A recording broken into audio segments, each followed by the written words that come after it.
Seres das Trevas, oi! Nossa analisante tem uma voz que acalma até o mais afetado alecrim. Do Recife, ela já foi urbana, fez video show, multishows e há anos é repórter do programa Metrópolis da TV Cultura, além de falar sobre autismo no Estadão. Na sua coluna sobre o tema, chamada Dentro do Espectro. Bem-vinda, Renata Simões.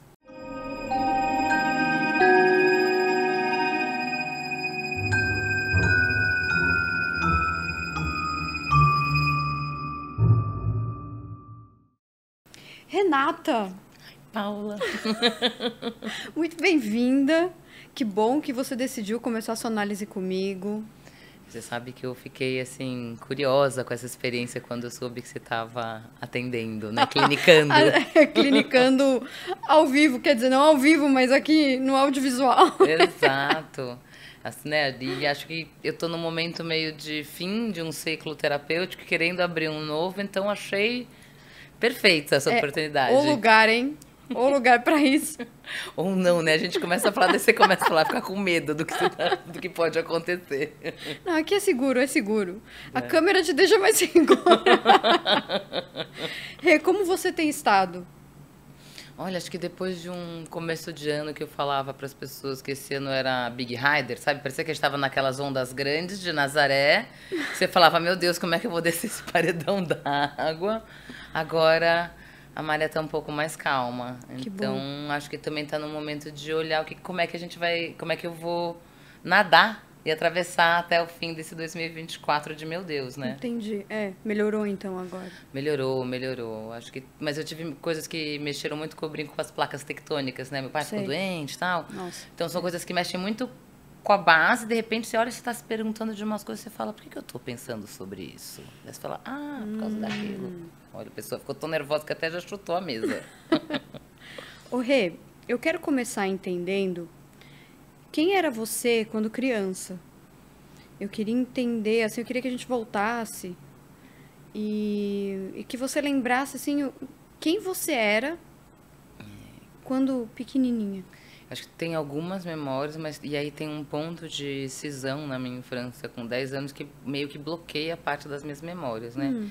Eu me lembro de ser sempre muito alegre, muito, né? Eu tenho daquelas que tem cicatriz no queixo porque caiu, foi jogar amarelinha no dia de chuva e caiu no chão na escola. Então, muito enturmada, gostava de estudar, mas com 10 anos a minha mãe morre de acidente de carro. Ela sai. E aí aquela coisa meio maluca, né? Que assim, depois de muito tempo você entende, mas ela me botou num avião para eu ir conhecer onde eu nasci, que eu nasci em Recife, eu não nasci em São Paulo, a irmã dela estava lá, falou, vai. E aí quando eu volto, mamãe não está mais aqui, mamãe está, né, já no hospital, e do hospital, porque foi um acidente de carro, do hospital já vi mamãe no caixão. Isso deu uma bagunçada. Então, por exemplo, eu tenho muito poucas memórias da minha infância pequena.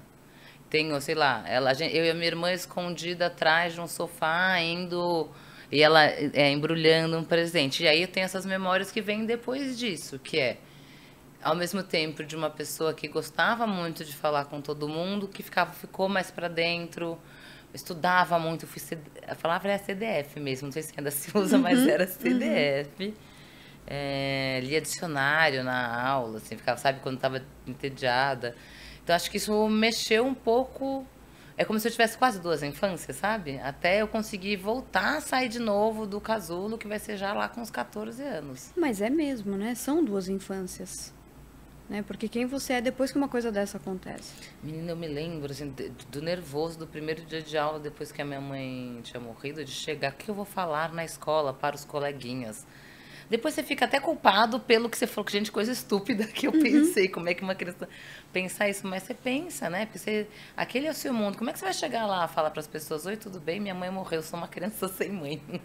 Não é sem mãe, e você mudou de escola? Ou... Não, fiquei na mesma. Na mesma. Por um lado é bom, né? Acho que tinha essa coisa de conhecerem como a gente era e tal. Era eu e minha irmã. Mas é isso. Então, quando as pessoas falam de infância, eu tenho muito... A minha irmã tem muito mais memória, por exemplo, e ela era mais nova do que eu. Olha acredita? Só. Realmente. Não, eu lembro né? do bode batendo nela uma vez no interior, de cair, de quebrar um pé, mas é uma coisa meio assim, pontual. Que interessante. Muito doido, né? Muito doido. Baixa a cabeça da gente. E você acha que... O que você acha que te constituiu desde a infância, que surgiu na infância, e você traz até hoje, assim, que é algo como se fosse a sua espinha dorsal, assim, espinha dorsal da sua personalidade? Eu acho que tem um que, né, que envolve a comunicação, que é, vou falar uma animação, na falta de uma palavra melhor, mas assim, uma vontade. Eu tenho muita, né, vontade, estou sempre curiosa, tenho uma sensação de descoberta e também de energia, ou, né, uma coisa de vida mesmo, pulsão de vida, eu acho. Acho que eu sou essa pessoa que sou muito animada, tenho mais energia do que metade da população que eu conheço, isso desde sempre. Então acho que isso me faz também, enfim, é uma das maneiras como eu me entendo e que eu tenho inclusive que organizar, porque eu demoro para perceber que eu tô cansada, por exemplo. Vai que vai, não, Vai que não vai. percebe. Aí uma hora seu corpo desliga e fala, ok, você não vai desligar, eu vou, pá. Então, me parece que o realizar é muito importante para você. Total. Eu tenho total essa sensação, doutora. Não sei exatamente por quê, mas sim. Acho que essa coisa do fazer é um prazer, assim, sei lá, quando eu tô num set dirigindo e vejo tudo aconteceu, quando eu tô numa entrevista, né? Daí quando eu tô apresentando, olhando a pessoa e tudo que você estudou, tudo que você fez ali começa a se desabrochar, né? Começa a fazer aquele tecidão. Nossa, eu acho uma alegria de viver, assim, né? Acho que eu gosto dessa coisa da possibilidade da transformação, das coisas não serem sempre iguais. Ah, que doido. Fala mais disso. Acho que tem, né? Acho que tem uma coisa de... Seja porque, justamente, durante toda essa infância, essa primeira adolescência, nesse começo... Eu tô muito lendo, eu tô muito nos livros. Eram os livros que me ajudavam a entender o mundo, de alguma maneira. E eu acho que sempre tinha essa... Talvez tenha essa... Quase ingenuidade de achar que existe alguma coisa que pode fazer com que você mude de perspectiva, que você descubra uma coisa nova, que você se entenda melhor, né? Acho que tem um pouco disso, assim. Você acha que é utópico também a gente acreditar nisso? É um pouquinho utópico, talvez, mas tem... Acho que, né, a gente nesse mundo talvez tenha que ter um pouco de utopia. Eu acho que se a gente perder o futuro como a gente tinha, acho que a gente tem que ter um horizonte, né? Senão só vem esses filmes de fim do mundo, em que é uma coisa muito doida, né? A gente só pensa num tipo de fim do mundo. Ou seja, por isso não existe um fim do mundo que aconteça nada diferente que não seja caiu um meteoro, morreu todo mundo. Um grande desastre, morreu todo mundo. Tudo bem, fim do mundo, teoricamente, a gente imagina que tenha uma coisa, mas... Mas pode ser mais sutil. Pode ser mais sutil. Podem sem ser dúvida. outras maneiras de você inventar esse mundo que pós-acabado mesmo, né? Fico pensando sobre essas coisas. E como eu penso sobre isso também. Até Não, isso. achei interessante, até porque a gente estava falando da pandemia antes e como isso mudou todo mundo, né? Sim. E como e muda a nossa percepção, assim, inclusive nossa percepção singular, não só em relação ao todo, mas sobre cada um de nós. Como né? a gente se percebe como indivíduo, com certeza. E aí acho que essa coisa tanto da transformação quanto da alegria, talvez, ela fica mais presente, né? A coisa de como é que eu faço para sofrer menos. Uma vez que eu sou uma pessoa muito sensível, tenho muita sensibilidade, tenho, né, muitas passagens na minha vida que me acabam me levando para ficar mais ainda introspectiva. Como é que eu faço para não ser mais rasa, mas também minimizar justamente né, o quanto eu mesmo posso me deixar ir pro buraco. Porque sentir muito também é uma coisa que pode ser muito complicada, né? Sim, eu ando pensando sobre isso, né? Como é que a gente faz para não ser refém do nosso sentir? Porque é legal, eu não quero não quero ser uma pessoa racional, analítica e fria. Eu gosto, né? Seja do canceriano, do lado do câncer, seja do lado, né, feminino. Eu gosto dessa ideia de marés e de possibilidade de mudanças e de sentir. Agora, você ser refém disso e só responder a isso acaba te levando para um lugar muito fora desse lugar da convivência, porque eu só estou acreditando no meu sentir, eu não estou ouvindo o que o seu sentir tem a dizer. E você vira escrava também do seu sentir, né? Total, você só responde. Você não conhece umas pessoas, eu conheço umas pessoas que é isso, elas só respondem se tem vontade de falar. Só acha que está sendo super pragmática, racional, você fala, não. Deixa eu te contar, você só está respondendo. É quase uma Como é que a gente falava? Quando... inteligência emocional? Sim. Então é quase como se fosse o inverso da inteligência emocional. É só você respondendo quase como uma criança ao que você está sentindo, ao seu estímulo mais primário. Então, mas tem essa questão, né? De quando você não tem esse lado que te segura, isso é infantil. O fato de você sempre fazer o que o sentimento manda. Olha, não sabia que isso chega... Tá. E não porque o superego vem depois, né? O que segura vem depois. Uhum. Então a criança simplesmente faz aquilo que sente. Obedece aquilo, né? Então acaba sendo infantil mesmo. Acho que a gente está voltando até para a pandemia. Acho que a pandemia deixou a gente um pouco mais infantilizado, não no sentido de mas é isso. Acho que a gente voltou muito para deu 2 passinhos para trás na convivência social, né? No estar com o outro. Seja por medo, eu não acho que não dá para, né? Zero julgamento no sentido que cada um responde como pode, né? Mas assim, acho que seja por medo, seja por ficar em algum momento muito tempo sozinho, você perde o balizamento que é o outro, né? A borda que o outro te dá de alguma maneira, né? E hoje eu não sei se muito provavelmente é mais na nossa bolha do que fora dela, né? Mas as pessoas vivem muito sozinhas, né? Então, assim, também de estar na pandemia, assim... Sim. E aí tinha aquela ideia de que a gente vai se conectar mais, depois tudo isso terminar. Durou 1 mês isso. Uma amiga minha falava, gente, é pandemia, não é milagre, tá? As pessoas não vão sair melhores, não é isso, Exato. Não. Mas eu acho que teve algumas coisas, alguns aprendizados, né? Você falou dessas pessoas muito sozinhas. Eu dividia apartamento com uma amiga na época, né? Eu moro numa casa que é relativamente grande, então tive a sorte de, na época, estar com alguém, porque isso te fazia, né, passar ter com quem trocar. E uma hora a gente começou a perceber, tanto ela quanto eu, que os amigos estavam meio caindo, porque estavam todos muito sozinhos. Então a gente começou a conversar sobre quem você vai escolher como sua pessoa de segurança. Já que você não pode sair de casa, escolhe um vizinho, alguém que é próximo seu, mesmo que vai te obrigar a sair da sua casa, né? Vocês combinam os protocolos em comum, né?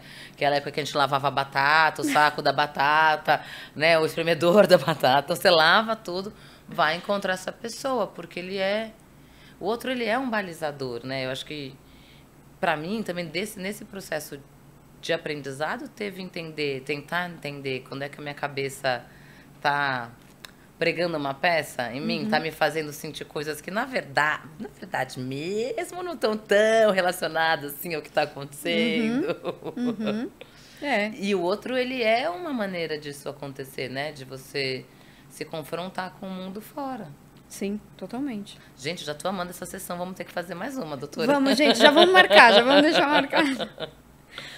E aí eu fico pensando na conexão disso com a comunicação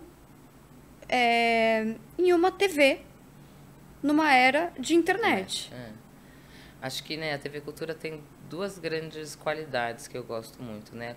O que a TV me ensinou como comunicação, a princípio, né?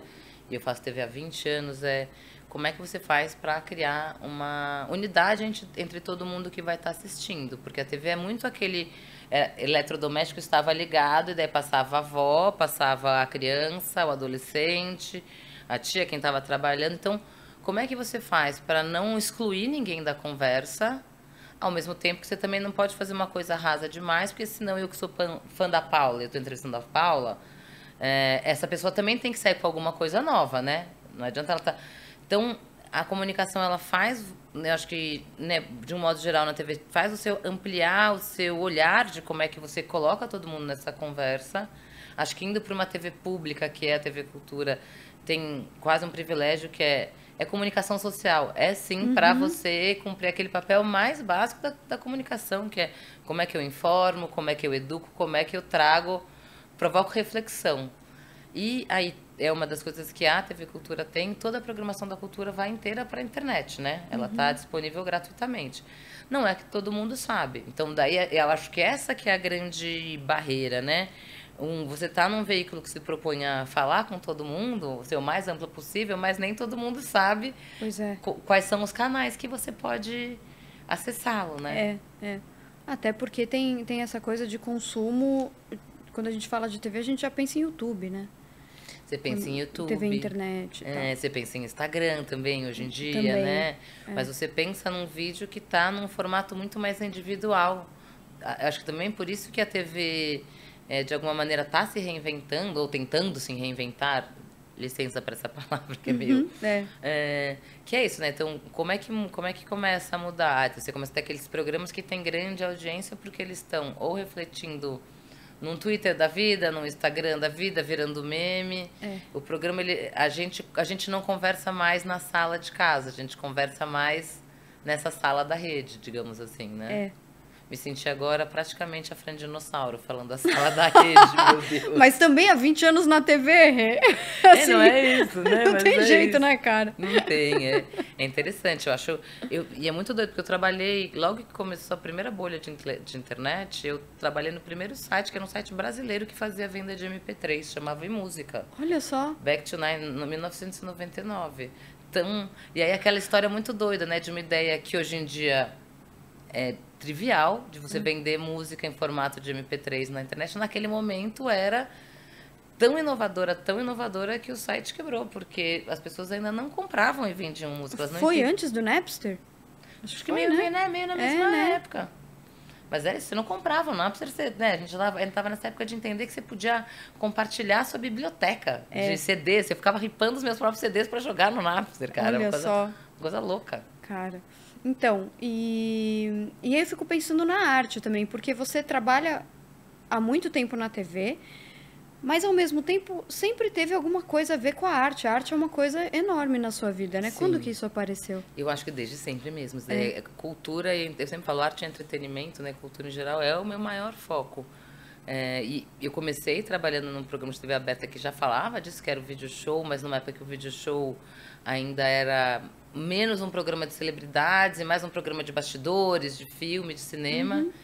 E assim, vou voltar até para sua primeira pergunta. Eu acho que tem muito a ver com essa questão de uma infância e uma adolescência muito introspectiva.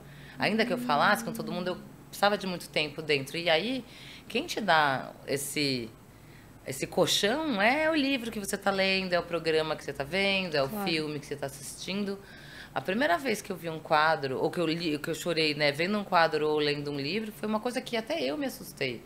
O livro eu sei até hoje, Manuel Zoe Miguelin, que é daquele do Guimarães Rosa, dando spoiler, que no final ele descobre que ele precisa usar óculos. Na hora que ele botava, que eu comecei a ler aqui, não, ficou emocionada até hoje, assim, sabe? Tem coisas de livros que eu sou capaz de chorar só de falar. E eu acho que essa sensibilidade também eu acredito que pode transformar a gente, sabe? Aí a gente tem que confiar no que sente. Aí a gente tem que confiar no que sente. Aí tá ficando difícil, gente. Meu Deus. Ô, Rê, eu queria que você falasse sobre a sua coluna no Estadão. Vamos. Foram 2 anos e pouco dentro do espectro. E aí, doutora, posso até falar, essa descoberta foi uma loucura, né? Então, eu fui diagnosticada... Na época se falava em autismo altamente funcional, isso foi 2016. Então, assim, né? Essa ideia de falar de espectro autista já é uma terminologia pós 2017, 2018, né? Antes você tinha essa história de autismo altamente funcional, síndrome de Asperger também se falava. Sim. E aí, a partir dela, acho que como também foi um pouco antes das pessoas começarem a falar, eu já estava estudando, eu comecei a falar sobre isso. Eu nunca falei abertamente, tipo, porque eu achava muito privado, mas nunca me neguei a falar. E aí, quando eu fui participar de um programa do Barcinski, Forastieri, era eles, e o Paulão, podcast, onde eles me falou, podemos abordar? Porque tem até uma pessoa que veio aqui, que é a Verônica, sabe? Sim, então, a Verônica Oliveira. E aí ela tem um dos filhos que tinha. Eles falaram, a gente queria falar, porque tem uma ouvinte que sempre pergunta, fala do filho. E aí uma pessoa do Estadão ouviu e falou, putz, vamos transformar isso numa coluna? Vamos falar sobre como é que é a vida no espectro, porque também tem gente aqui. Eu acho que foi quando também isso, como as pessoas começam a ver que tem alguém aqui, alguém ali. A gente começa mais a falar sobre como a nossa cabeça afeta também o nosso corpo, né? E se torna mais real, porque você... quando você não tem um diagnóstico, ou você não trata muito saúde mental, isso é distante, você não tem uma conexão com alguém. Aí quando você vê alguém que você sempre vê na TV, ou que você acompanha, e você entende aquilo como sendo mais próximo, né? De alguma maneira. Acho que com certeza. Acho que também por isso que eu decidi a falar. Quando eu te falei da coisa de sofrer menos, eu acho que passa por aí, né? Porque, independente de tudo que eu tenha vivido, quando você tem um diagnóstico, acho que isso vale para qualquer pessoa, você meio começa a olhar a sua própria vida em perspectiva, reavaliar alguns pontos. Em retrospectiva também, né? Eu acho. Sim, total. Em retrospectiva total, sabe? Você começa a falar assim, nossa, mas ali talvez eu tenha sentido desse jeito, mas não era. Era uma derrapada de uma disfunção sensorial que eu tenho mesmo, né? Assim, outro dia eu tive Hoje em dia eu tenho bem menos crises, né? Consigo já olhar melhor e tentar minimizar o efeito quando ela vai acontecer, mas você vê. E era isso, assim, como é que você... Antes você não entendia quando seu corpo começava a ficar mole, a sua cabeça começava a ficar muito acelerada, né? Você começava a falar, nossa, será que eu tô passando mal? Será que alguma coisa... Hoje em dia você sabe falar, não, eu tô tendo um colapso. Agora o que eu tenho que fazer é dar uma segurada, não, respirar, sentar, né? Vai ficar assim, ou no meu caso, sentar nunca eu consigo, tá? Eu fico andando loucamente, né? Acho que tem a coisa do se balançar e tal, mas você começa a lidar com isso de uma maneira mais leve, dentro do que dá, obviamente, né? Ninguém tá aqui falando que você vai amanhã sair, né, pulando que nem carneirinho, mas claro. É só aprender a viver melhor. Então, e nessa questão, assim, o nome ajuda, dar um nome ajuda. Eu acho que dar um nome é como se fosse aquele primeiro portãozinho para você atravessar para um mundo novo, sabe? Sim. Acho que quando você descobre, na hora que você tem o diagnóstico, né? É muito engraçado, porque daí você começa assim, levantei a mão direita. Claramente eu levantei a mão direita porque eu sou, né, estou no espectro e sou TDAH. Daí você fala, tudo você começa, né? Você fica louco, você começa a ler muito, porque você quer também se entender. E aí, no primeiro momento, você identifica tudo. Parece que tudo que você faz... E aí eu acho que, talvez por estar nesse processo, já vão fazer quase 10 anos de diagnóstico, hoje em dia eu entendi que você vai depurando, vai sedimentando, sabe? Daí você vai baixando, tá? Não, isso daqui era só o que eu li mesmo, isso daqui sou eu, que sou realmente você sempre acelerada, isso daqui é o TDAH, isso daqui é quando eu tô, né, quando eu tô tendo uma crise, isso é o espectro de alguma maneira... que atua, assim, para mim uma das coisas mais complexas é a questão do humor mesmo, porque tem coisa que eu não entendo. E às vezes eu pedi antes para as pessoas me explicarem 2, 3 vezes para ver se eu entendia, eu não entendia. Você tem um exemplo para dar? Cara, eu acho que eu vou falar, assim, sei lá, está numa conversa, eu tô tentando lembrar uma última que aconteceu recente, porque às vezes isso acontece, né?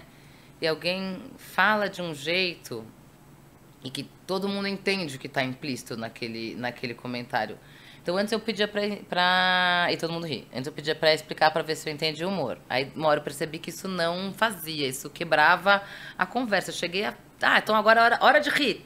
Dá uma risada para não ter que perguntar. Entendi. Eu acho que um jeito fácil, né? Porque eu estava querendo, mas eu acho que não vai ter muito jeito sem expor as pessoas, porque às vezes sim, claro. Elas têm que explicar o humor e isso acaba fazendo coisas assim... por exemplo, às vezes as pessoas têm essa mania de um tirar sarro do outro na fala, né? Você fala, menina, não sei o quê, sei lá, você deixou, né, veio aqui toda bagunçada, chegou despenteada. Isso é só o seu jeito de provocar uma intimidade, tirar um sarro. Nossa, eu estaria aqui assim embaixo, dando uma entrevista ali de trás, sofrendo. Olha. Tive um namorado que era muito irônico, a gente brigava semanalmente, porque alguma hora ele fazia uma ironia e eu não entendi, eu achava que ele estava falando sério. Nossa, assim, isso é um clássico. Tanto que teve um cara que eu sei recentemente que ele mandava, a mensagem do WhatsApp dele mandava, contém ironia, tá?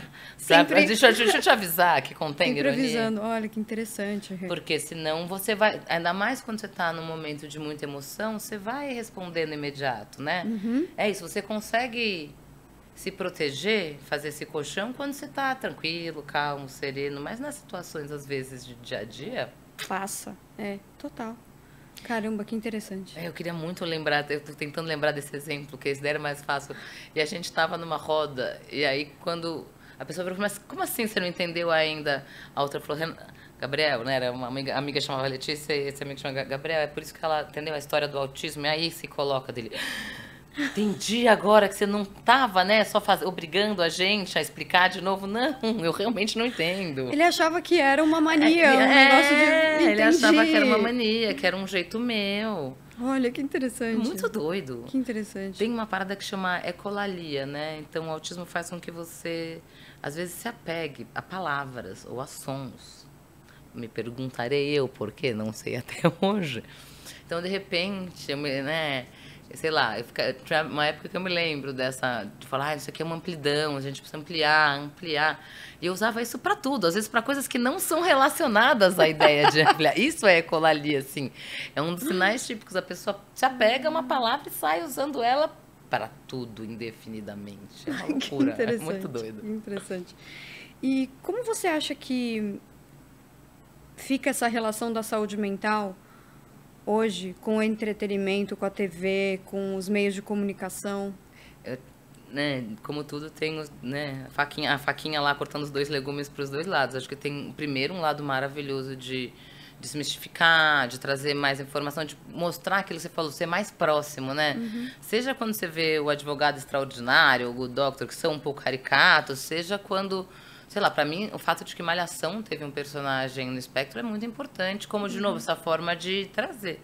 Ao mesmo tempo, a gente sabe que, muitas vezes, a arte, principalmente essa arte que tenta impactar o máximo de pessoas possíveis, ela acaba passando um verniz e uma certa... Tô querendo lembrar a palavra, não é uniformização, né? Mas estereotipar, né? Então, alguns estereótipos também se propagam, assim, mas eu acho importante que a gente fale, até porque eu acho que a gente precisa chegar a uma hora que a gente vai conseguir de novo voltar a falar que não é saúde mental ou saúde física, saúde é uma coisa só. Saúde, se a sua cabeça não tá boa, o seu corpo não tá bom. Exatamente. E vice-versa. Por exemplo, uma coisa que me ajuda muito e que eu descobri que ajuda muita gente que tem vários tipos de transtornos é a questão de artes marciais. Que você vai ter que aprender concentração, você tem que aprender disciplina, né? Se você não bater em nenhum coleguinha nem sair correndo até a aula 3, tem muita chance de que você também ajude o seu próprio inconsciente a trabalhar e funcionar melhor. Olha que doideira. Porque ele também aprende a conviver, né? Eu acho que é interessante, porque tem essa questão do conflito ali, da luta, mas ao mesmo tempo você sabe que é um amigo, é um colega, não é sério. Então você precisa lidar com muita coisa mentalmente para estar ali presente naquela situação, né? E lidar com você, né? Agora você falou, eu lembrei, outro dia já sou avançada, já sou faixa marrom. E aí, às vezes você faz exercício de sombra, que é... Então você fica, né? Você só tem que responder ao estímulo. Desafiador para um caramba já para quem já sente muito estímulo. E aí eu tava num dia que eu já... Nessa semana que você, né, que você começa a perceber que você está muito desregulado, não dá para você falar, oi, todos os compromissos da semana vamos derrubar, semana que vem eu volto, né, regular. Então você vai tentando navegar. E aí na hora que eu tava na hora que ele foi falar, vamos fazer exercício de sombra, ele ia botar, e era um que a gente botava a luva, na hora eu dei um pulo para trás, falei, não vai dar, eu tô muito sensível, eu vou acabar batendo em alguém. Eu vou responder no instinto e eu vou machucar alguém. Então, eu prefiro não. Ele, você tem certeza? Eu acho que... Eu falei, puta, professor, eu não vou... Emocionalmente, não vou dar conta. E isso também faz com que você tenha que olhar para todas as suas questões, né? Que interessante você ter essa clareza, Rê. 12 anos de Kung Fu e 10 anos de diagnóstico, incrível, né? Mas, incrível. É por isso que quando você falou da história do nome, para mim é importante por isso, entendeu? Ele é isso, não te aprisionar, entender isso como mais uma possibilidade de caminho na sua história. E é você que trilha, não dá para esperar que vai ser o terapeuta, o psiquiatra, o psicanalista. É você que abraça essa causa, né? O terapeuta, no caso, é o eco, é a pergunta, é o que vai ser o eco daquilo que você diz, não o contrário, né? Verdade. Porque você precisa falar e precisa se ouvir. Sim. No final das contas, é isso. Sim. Que pesa mais do que qualquer coisa, que é mais importante do que qualquer coisa. Agora eu quero falar de inconsciente. Eu quero meu ir... Deus.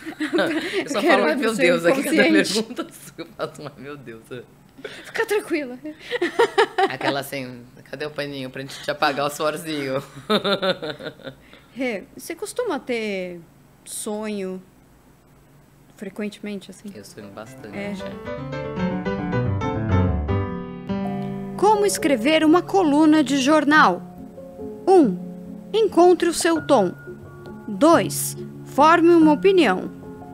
3. Use suas experiências pessoais. 4. Escreva na primeira pessoa. 5. Fique ligado nos últimos acontecimentos. 6. Aborde o assunto através de uma perspectiva intrigante. Gente, eu não sei se vocês sabem, acho que vocês não sabem, mas a gente teve uma queda de luz aqui quando eu tentei entrar no inconsciente da Renata. E a gente ficou aqui um tempo tentando entender se a gente ia conseguir continuar no inconsciente e a gente conseguiu. Então, Renata, vamos lá. Eu tava te perguntando dos sonhos. Se você sonha, você diz que você sonha muito. Sonho muito, é isso. Deixar de sonhar é um sinal de que tem alguma coisa esquisita, seja um excesso de ansiedade, alguma coisa. Eu chego a ter 2, 3 sonhos e eu sou aquela pessoa que às vezes acorda cansada do sonho, sabe? Que o sonho é tão vívido, sei lá, você foge de um carro, dá 3 pulos, você acorda e fala, nossa, agora eu preciso dormir de novo para descansar da sensação. Sim. Com muito tempo de terapia e alguma coisa, eu aprendi a ter um pouco mais de carinho e tentar olhar para eles menos literalmente, né? Que sempre é um problema. Isso que é bom, né? É olhar como se fosse um quadro mesmo, né? Assim, surrealista. Que é difícil quando você acorda tão tomado por essas sensações, né? E aí eu acho que, enfim, tem coisas que você lembra, tem coisas que não lembra, você lembra só de um ponto específico. Eu tento, às vezes, gravar. Mesmo? Eu tenho sabe, como eu não vou conseguir acordar, escrever, eu já pegar, sabe, usar o gravador, às vezes eu tento gravar, eu tenho uns 2 gravados até. Olha que interessante. E os sonhos são coloridos?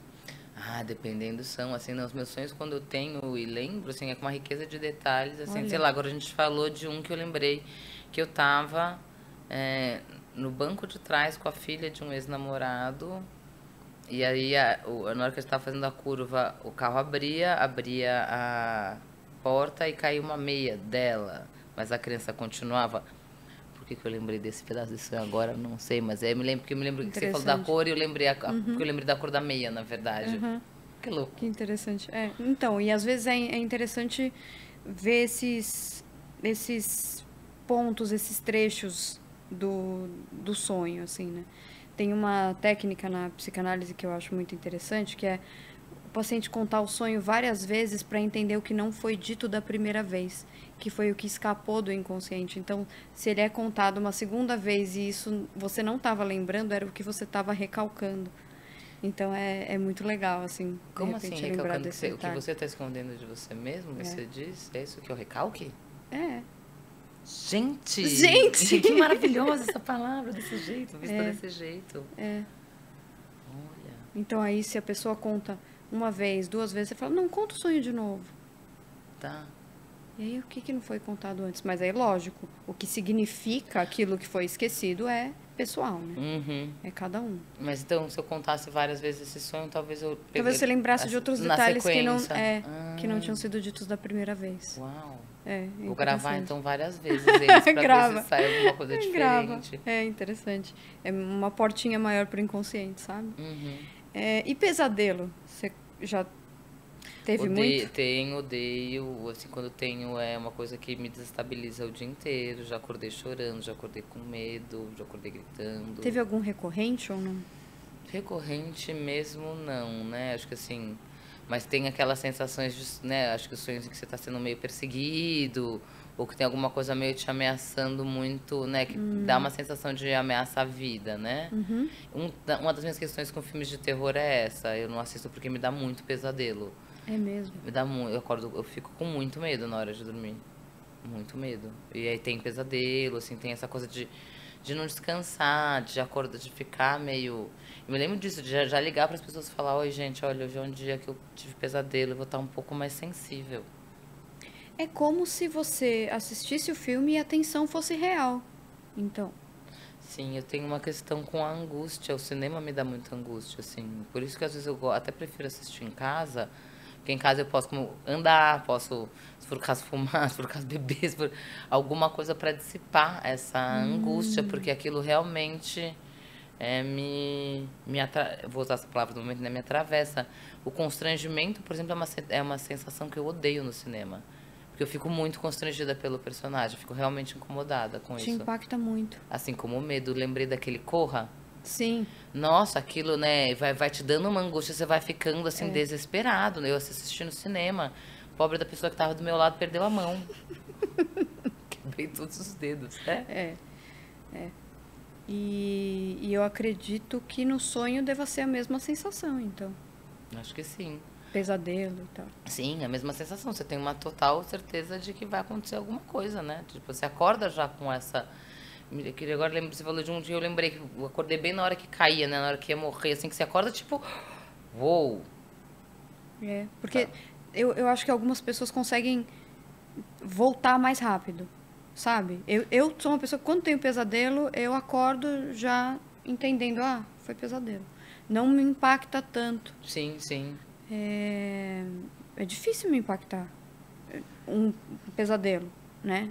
Mas eu também, gente, eu escrevo isso, né? Então, eu também já tô acostumada.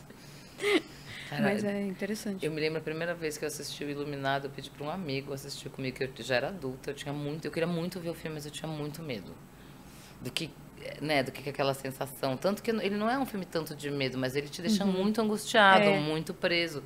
A gente assistiu em 3 dias. Ele falou, olha, realmente foi uma prova de amizade, eu agradeço essa pessoa até hoje. Porque é isso, ou eu esmagava a mão dele e eu falava, preciso parar, tô muito nervosa, tô muito passada. E eu acho que tem um pouco essa sensação com o sonho, sabe?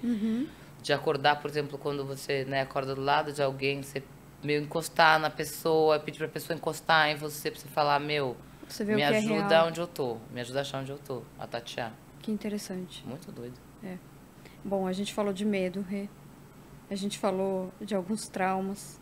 E aqui eu tenho a geladeira das fobias. Meu Deus. Que tem todas as fobias do mundo aqui dentro. Vamos ver a que tá aí hoje? Aqui, quem que nos aguarda? Oh my God, que fobia que não me aguarda aqui.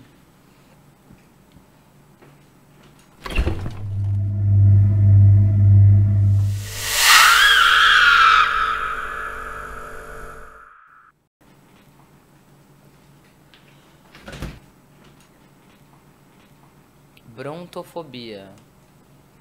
Brontofobia é medo de trovões. Você tem medo de chuva, trovão, relâmpago? Medo mesmo não, mas eu assusto quando dá aquele, né, aquele descarrego. Porque é isso, né? Tem um estímulo visual, tem um estímulo sonoro muito alto. Acho que trovão não, mas aquela tempestade meio que você tem cara já... Hoje em dia aquelas tempestades tropicais, cara de Twister daquele filme. Não sei se eu me senti super choptura do lado. Acho que eu posso pular pra ver se eu tenho. O pior é quando é, sei lá, pelo menos aqui em São Paulo, né? Janeiro, no carro, você tá tentando chegar em casa, começa. E raio pra tudo que é lado, relâmpago pra tudo que é lado. Gente... Aquele, né, o vento cantando nas árvores, sibilando, não. Mas é que, na verdade, quando a gente tá falando desses raios, trovões, a gente não tá falando de um medo irracional, né? Tá. Porque brontofobia... É um medo irracional. Tá lá na frente mesmo. Você realmente pode passar por alguma coisa. Agora, irracional, acho que é até quando você tá em lugares que não... Sim, aquele medo, um medo de cair um raio, um trovão, tipo, em qualquer lugar. Em qualquer lugar. Eu acho que é mais isso, a fobia. Uou! Nossa. Quem não tem... Agora você fala, eu só fico pensando naquelas pessoas que morreram. Eu acho que eu vou adquirir ela. As pessoas que morreram, que caiu um raio, ela tava no campo de futebol, no mar, pá, acabou aquela pessoa. Você vê, gente, a Renata vem aqui se tratar, olha o que acontece. Ela sai daqui com uma fobia. Altamente impressionada. Altamente impressionada. Não, mas eu também fiquei, gente, porque acabou a luz. Como assim? Ainda estamos tentando superar a queda de luz, gente. Sim, total. Tem a ver com isso, inclusive, né? Vai saber se tem uns relâmpagos lá fora, gente. Senhora! Oh, meu Deus, Brasil. Oh, meu Deus. Fiquei com medo. Ô, Rê, você já ouviu falar de alguma fobia, assim, que você acha interessante, acha engraçada? Ai, cara, eu acho que tem várias, né? Porque, no final das contas, esses são os 2 lugares que eu mando que eu acho mais doido, né? É o medo e a sexualidade, né? Assim, quando você vai pensar... Por conta do programa do Japão que eu fiz, eu tive que fazer um estudo, aí você descobre, sei lá, gente que tem tara em transar vestido de bichinho de pelúcia. E eu acho que a fobia também vai pra isso. Tem gente que tem medo, especialmente de palhaço, gente que tem medo, que é uma coisa, e que é fóbico mesmo, né? De É pessoas, verdade. ou de bichinhos. Eu acho isso muito doido. Que é extremo, né? Agora você falando da questão da sexualidade é muito interessante, porque geralmente a fobia, ela pode ter a ver com desvio também, né? Em Entendi. relação à pulsão sexual. Então Sim. vai para outro lado, assim. Você É, fica com pode ser um. medo quando na verdade tem outra questão envolvida, assim. Olha, né? Não tinha pensado. Mas interessante isso, porque se for pensar no BDSM, tem essa questão de você ter prazer com medo, né?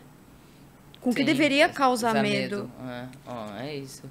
Eu acho que assim, porque quando a gente pensa né, em fobia, a gente sempre vai pensar nas coisas mais básicas, né? Sei lá, medo de altura, aquelas pessoas que têm fobia, né? De quem é muito baixinho, né? De pessoas verticalmente prejudicadas, ou de anões mesmo. Pessoas que. Eu já vi umas coisas muito malucas, mas que não fazem o menor sentido, né, cara? Teve um convidado que veio aqui e falou, eu sempre cito porque eu acho maravilhoso. É, Fobia de um pato te encarando. Do pato, especificamente. obviamente. É. Mas eu entendo, assim, tipo, sei lá, agora você falou, não. É porque assim, ganso e marreco, ganso é um bicho do mal. As pessoas. Então, Cisne também. As pessoas ficam falando, achando que é bonitinho por causa dos filmes. Não é. Cisne te persegue, ele pode te bicar. mas a questão é, de novo, Ele não sabe disso. fobia é irracional. Tá. Imagina eu morrer de medo disso aqui. Em São Não Paulo, tem um sim. pato, gente. Entendeu? Aqui, Entendi. nesse. A fobia faz com que a pessoa aqui possa praticamente olhar e ver um pato, é isso? Pode fazer, Que loucura. né? Mas também, por exemplo, eu tenho fobia mesmo, real, Ah. de barata. Eu não sei lidar. Se aparecer uma aqui agora, eu saio, a gente termina a gravação, a gente Não vamos não chamar, vai que hoje já continuar. aconteceu bastante coisa, pelo amor de Deus. Então, é isso, assim. Mas ela não pode fazer nada. Sim. Ainda assim, eu tenho medo, entendeu? Tô pensando se eu tenho alguma fobia assim, tão, né? Latente. É, acho que não. Acho que a coisa da altura, minha avó chamava muito, né? Falava assim que você não podia ir muito no alto porque o diabinho atentava, né? A você a se pular. Acho que tem essas coisas. Assim, eu nunca gostei muito de perereca, de sapo, assim, sabe? De temoachar, mas era muito mais uma coisa de nojo, não é que eu acho que eu tenho. Tô pensando se tem algum medo, de, sei lá, doido. É Talvez. bom que não tenha, né? Ai, mais ou menos. Não tem essa história que o medo protege. Ó, doutora, não tem essa história que o medo protege a gente da vida? Da vida, não, perdão. Protege a vida da gente? Olha De esse ato alguma. falho. Porra! Mas não tinha essa história de, né, de que o medo era uma ferramenta de proteção do seu inconsciente para que você não atente contra a sua própria vida. Sim. Mas se é alguma coisa que não causa nada, Ai, não causa nenhum mal, aí é o desvio, né? você que tá dizendo, você que é profissional, já Aí fala, é vai o ver que eu desvio. sou inconsciente ali, sabendo que teve aí, tem alguma coisa, pode aparecer, aquela cena da barata do MIB, do Man in Black, gente. Coisa horrorosa. Eu sei que eu descobri recentemente também que barata morde. Oi? Barata morde. Tá de sacanagem. Eu juro, eu aprendi. Que horror. Aquelas que vai pesquisando, Não, né? vai pensando, vai passando medo pra outra pessoa, né? Pois agora o quê? Olharei como. Antes eu tentava mandar as baratas para fora, agora falarei, ok, matem, morram. Gente, eu não sei o que aconteceu depois desse blackout aqui. Que agora, assim, tá indo pra outro lado o negócio. O programa tá derivando e a gente junto, né? Tá indo pra outro lugar, gente. Eu não sei o que aconteceu aqui. Ô, Rê, mas a gente já tá caminhando pro fim da análise. E eu queria saber qual você acha que foi a maior conquista da sua vida, da sua carreira. Olha, eu acho que isso dentro dessa loucura, eu sou sempre aquela que acho que ela ainda tá por vir, né? Eu acho que eu conquistei coisas muito incríveis na minha carreira. Acho que ter feito Urbano, por exemplo, né? Que era um programa que já fundia internet e TV Era muito legal. E muito antes, né? Da gente ainda tá pensando isso. A gente tava começando a olhar, acho que ter feito um programa no Japão, pra mim era um sonho. Que demais. Eu sei quais são os próximos, então eu tenho alguns ainda, mas eu acho que toda vez que você se vê numa situação de realização, vou pegar aquela palavra assim, sabe, de uma coisa que é isso, até 2 dias atrás aquilo não existia. Nossa, isso pra mim dá um tesão, cara, tem uma paixão mesmo, sabe, de você ver, fazer, quase essa coisa, quase mágica de fazer a coisa acontecer, sabe?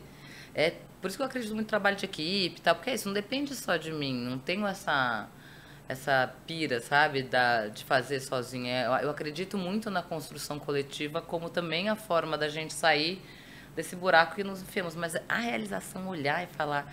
Agora eu comecei a estudar espanhol. Aí. Que legal. Eu ando meio nessa. Doutor, não sei se isso é um problema ou se é só uma maneira de sobreviver, né, ao apocalipse que vivemos, que é meio nessa celebrando as pequenas coisas, eu brinco que é o Deus das pequenas coisas e da vida simples. É mentira, porque, né, tem a esfera do privilégio, da grana, de tudo que te faz poder estar nesse lugar. Não é tão simples assim. Mas fazer uma entrevista em espanhol, falando melhor, com uma escritora que eu gosto, falando melhor do que eu fiz há 2 anos atrás, Mas é muito bom. é uma coisa massa, sabe? Porque a gente também precisa se permitir ter essas pequenas felicidades, né? Que não é pequeno, na verdade, porque você teve que estudar, você teve que trabalhar bastante para chegar nisso, né? Não é qualquer coisa. Sim. Mas mesmo quando é algo menor, por que não, né? A gente ficar feliz com algo que foi conquistado, mesmo sendo Sim. pequeno. Acho que tem, né, uma das coisas que talvez uma fobia inconsciente que eu tenho é esse medo do quanto a gente acabou transformando tudo em ter, né? É uma bolsa, é um negócio, é a casa, é o helicóptero, enfim, né? O que é que seja, sabe? Isso me dá muito medo até de para onde vamos, mas e acho que acho que são inconscientes e irracionais porque eu não tenho como controlar, não tenho como brigar com a humanidade, né? Como Mas ela você faz. pode ser crítica em relação a isso, porque também é uma maneira de fazer da sua vida melhor, que vá para um lado que você acha que tem mais utilidade, né? Que tem mais consistência, porque ficar só preocupado com ter, se a gente for focar nisso, ainda mais em era de internet, a gente enlouquece, né? Sempre vai ter alguém que tem mais. Exato, O que fica isso uma coisa de significa? vazia, né? Tipo, você colocar toda. Eu entendo, né? De novo, acho que claro que eu falo disso dentro de uma esfera de privilégio de quem teve acesso a muita coisa. Então eu Claro. entendo alguém ter muito desejo de ter uma coisa porque aquilo é simbólico para ele. Mas uma vida inteira feita em cima de ter coisas me parece um pouco vazia, sabe? Me parece. Você assistiu o Labirinto? Claro. Você lembra daquela velha do lixão, entendeu? Que Sim. me parece um pouco sempre aquela imagem, né? De alguém que tá carregando aquele montezinho de coisa e que aquilo tudo tá vazio, aquilo está criando uma ilusão para você mesma. É, porque aí a gente chega na questão também do que é valor. Eu fico pensando, de repente, uma coisa que está na moda em um certo momento, né? Aí você vai para outro país em que aquilo não tem aquele significado. Então perde. De repente você gastou uma nota para comprar um negócio que naquele momento, naquele país que você estava, aquilo tem sentido. Quando você vai para outro lugar, você tira o sentido daquilo e aí se perde no espaço. Sim. Eu ando numa pira muito doida. Eu sou muito apegada a palavras, obviamente, né? Já falei do autismo decolagem. Então, assim, a diferença de valor, de preço, de custo, isso para tudo, não só pro pãozinho que você compra, né? Às vezes é isso, às vezes aquilo ali vai ter um valor e o valor é muito mais simbólico. O custo daquilo, né? Quantos dinheirinhos ele vale, o preço daquilo, quer dizer, às vezes o custo daquilo é menor do que o preço daquilo. E entender isso pra gente se entender melhor, sabe? Eu tenho um pouco essas viagens, volto para aquilo que eu te falei, como é que eu vivo de uma maneira em que esse mundo me machuque menos, em que doa menos existir. Porque eu tive contato com todas as dores já muito pequena. Entendeu? Então, você já sei que dói viver. Por isso que eu também acho que tem esse cuidar de todo mundo. Você fala, cara, eu já sei que com uma condição mínima já dói pra cacete. Então, imagina, né, quem tá num lugar pior que a gente, que eu digo, mais vulnerável, passando mais necessidade. Imagina o quanto essa pessoa sofre. Então, vai dar pra... Vamos segurar a cabecinha? Vamos segurar o mundo? Aonde dá? E questão de prioridade, o que significa alguma coisa para você e o que significa alguma coisa para o outro, né? Dá esse... Porque às vezes é questão de semiótica, basicamente, no final das contas, Sim. né? Porque você pode dar um significado enorme para uma coisa que... Mas você não acha que isso é uma das questões nossas, assim, eu não sei se é semiótica exatamente ou se é semântica, né? Uma mesma palavra diz muita coisa. Sim. Pode falar palavrão? Pode. Foder e foder pode ser a melhor e a pior coisa que você pode fazer com alguém. Exato. E aí você vai pra muitas, assim. Você vai, eu falava, gente, olha só, a gente tem um problema nesse país, né? Que às vezes a mesma palavra quer dizer uma coisa muito boa e uma coisa muito ruim. É. E aí a gente chega nas coisas também, né? Que é isso que a gente tá falando. Exato. É. Por isso que é importante procurar o ser, né? Eu acho, como você fala, né? Tipo, de coisas que realizam, coisas que dão um propósito. Eu acho que não é, né? Óbvio, a gente sabe que tanto a internet quanto o mundo contemporâneo esvazia muitas palavras, né? Então, você falar propósito, alguém talvez agora dê uma dormidinha. É. Então, acorda que não é pra falar, mas assim, você entender o que te motiva, por que você tá aqui, o que te faz curtir fazer parte desse rolê. E a análise tem isso de buscar o próprio desejo, né? Olha, sim, né? Acho que a análise nem sabia exatamente dessa busca do próprio Para desejo você como uma descobrir, ferramenta. você descobrir qual é o seu desejo, tentando tirar a vontade dos seus pais, tentando tirar, porque claro, você nunca vai conseguir tirar completamente, mas o que você deseja profundamente mesmo, assim, o que você quer? Porque aí também você A cara dela já se pensando. machuca Agora você menos, falou né? o que você deseja. A gente começa a fazer a lista. Não, Cadê mas o não PowerPoint precisa, eu não vou branco? te fazer responder isso aqui, não vou te colocar nesse lugar, não, você tá protegida. Obrigada. Rê, você pensa em legado? Qual você quer deixar? Acho que um pouco nessa prática do dia a dia, né? A gente falou de propósito, acho que talvez essa coisa de uma vontade de ser, talvez... Olha que arrogância, tá, doutora? Desculpa, mas isso eu já aprendi na primeira terapeuta, que tem uma megalomaníaca aqui dentro que às vezes eu tenho que botar ela pra dormir, porque senão... Mas eu acho que tem essa vontade mesmo, né? De alguma maneira transformar ou impactar positivamente quem está ao seu redor, né? Tanto no micro quanto no macro, entendeu? Incentivar as pessoas para que elas possam entender onde elas podem atuar no seu dia a dia e aonde a gente atua coletivamente, né? Então, eu tenho uma grande amiga que já chegou a trabalhar com commodities e ela falava, cara, é importante. E ela tem super uma visão ambiental, então ela fala, sempre foi sofrida, eu falava, vamos indo, vai aí, vendo como é que você faz a sua atuação aí, até a hora que você vai, né, uma hora você vai, não se cobra tanto já no seu primeiro emprego ter resolvido toda a sua vida. E aí agora ela tá trabalhando num parque florestal. Olha só. Acho que, sabe, isso é, e ela, ela falou, cara, eu liguei primeiro pra você do que liguei pra minha mãe, porque é isso, você fala sempre, vai dar uma hora, você vai chegar onde você quer. E eu acho que é um pouco, então, o legado, talvez, eu não sei se você vai construir alguma coisa, né? É óbvio que eu gosto de ser comunicadora, de trabalhar com o que eu trabalho, e acho que o documentário e a TV são maneiras de construir um legado no sentido de um impacto e uma possibilidade de reflexão crítica para a sociedade. Deixar um documento também. Exato, né? A árvore eu já plantei, o livro ainda falta, mas o documentário eu já fiz um sobre, chama Efeito Floresta, é justamente uso de recursos e consumo, né? Interessante. É bem, um dia eu vou te mandar, o Dunker faz, uma das primeiras pessoas que eu chamei que foi demais. um psicanalista, na época ainda ele não era tão conhecido, mas eu acho que é isso de, talvez a minha grande vontade de deixar um legado é falar, putz, refletir é legal, pensar, não precisa ter medo. Nem de você e nem do outro. Dá pra gente fazer alguma coisa mais legal junto, sabe? Porque a descoberta é boa, né? Mesmo que o processo seja um pouquinho doloroso, mas é bom. Ele é bom. turbulento, né? Mas assim, o mar é turbulento, o ar é turbulento. Viver, né, gente? A gente fica buscando uma coisa. A vida é movimento. Parou de nadar, o peixinho afunda, morreu. Exato. Então, assim, tem que também entender que nem sempre o mar vai estar do jeito que eu quero navegar. Então, putz, nesse dia talvez eu vou ter que recolher a vela, ir no motor ou ancorar. Mas, né? E tudo bem, né? Tudo bem, exato. Exato. Esse tudo bem que a gente, quando você fala isso, até me dá um abracinho, sabe? É isso, tá tudo bem. E Rê, qual seria o seu final triunfal? Nossa, gente, mas isso eu nunca pensei num final triunfal. Tem tempo. Então, é porque assim, final da vida, você diz final de uma história. Entenda como você quiser. Final triunfal. Provavelmente lutando Kung Fu, assim, do tipo, usando ou a espada. Agora eu tô aprendendo espada, mas lance, assim, alguma demais. coisa fazendo, Adorei. né? Tipo, vamos pra guerra. Daí já que é praia, vamos pra revolução ali, lutando Kung Fu.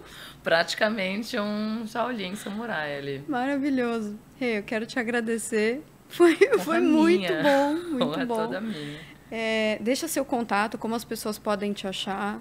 Então, né, sou repórter do programa Metrópolis, TV Cultura, que vai ao ar de segunda a sexta às 6h20. E a sexta tem uma segunda edição às 8 da noite. Ele também é totalmente disponível no YouTube, Metrópolis Programa.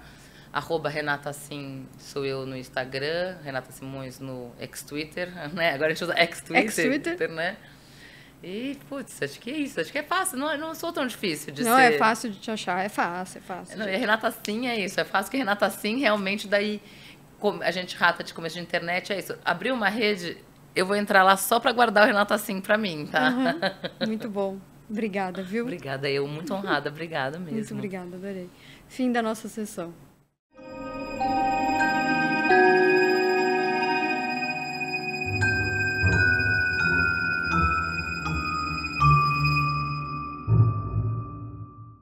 Seres das trevas, tchau. Nosso analisante tem uma voz que acalma até o mais afetado alecrim. Do Recife, ela já foi urbana, fez video show, multishows e há anos é repórter do programa Metrópolis da TV Cultura. Além de falar sobre autismo no Estadão, na sua coluna sobre o tema, chamada Dentro do Espectro. Adeus, Renata Simões, e obrigada pelo seu inconsciente.